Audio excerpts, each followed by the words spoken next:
guidance and empowerment. Kaya di na kami ba yung talaga kuhang puso, di na ako talaga kuhang puso sa kong fuel na magpapadayon ka. Especially, di ba, ang atong church karon is ang world tag, natin mga outreaches, tapos na po may mga plano po din iabot sa katong sa labis man nga panahon ka na mag-expand ay mag-expansion ng dili tapita po sa may utso sa mga area dira dapat ang dito po sa Pastor Elmer na inalagid ka kay di ba kay tinuod yun nga kanang natay na buhat ng prayer is effective din siya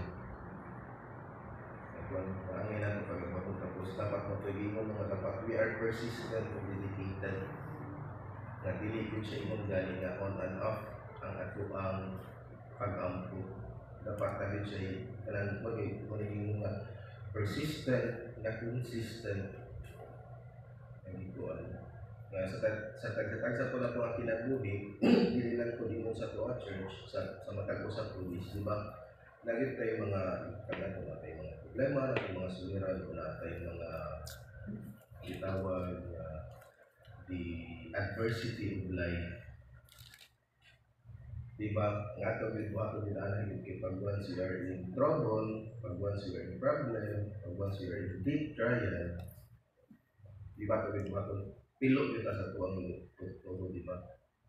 Yung mo na tuwang communication dito sa Ginoo, yung pilot dito, the sign of reverence to pray to God, na kung sa iya ang answer, or kung sa iya ang remedy sa maong atong na-encounter.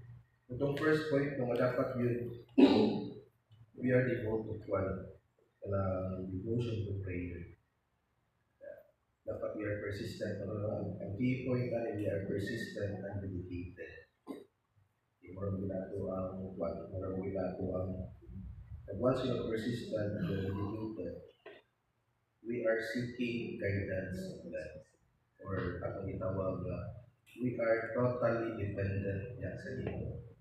Diba, hindi mabuhat, hindi ka magawa, hindi mabuhat. Hindi na siya mag-prosper na kung ibang pag once we are not dedicated and persistent sa pag-pray.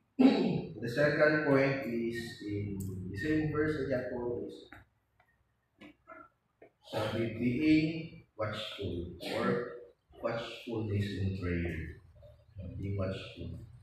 Okay, being spirit dapat yung pag one time itawag or watchful or dapat we are or be vigilant.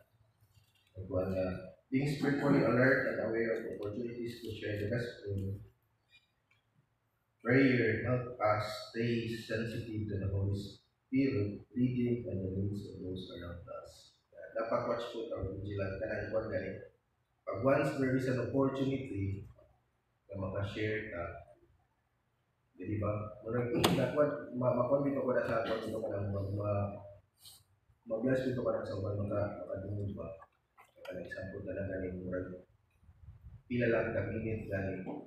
Kaya ilang i-grab as a opportunity na dili ina yung galing na nagkauban yung sulang but it is plano sa Ginoo nga nagkakuyong ka na natawhanan na ma-share yung video.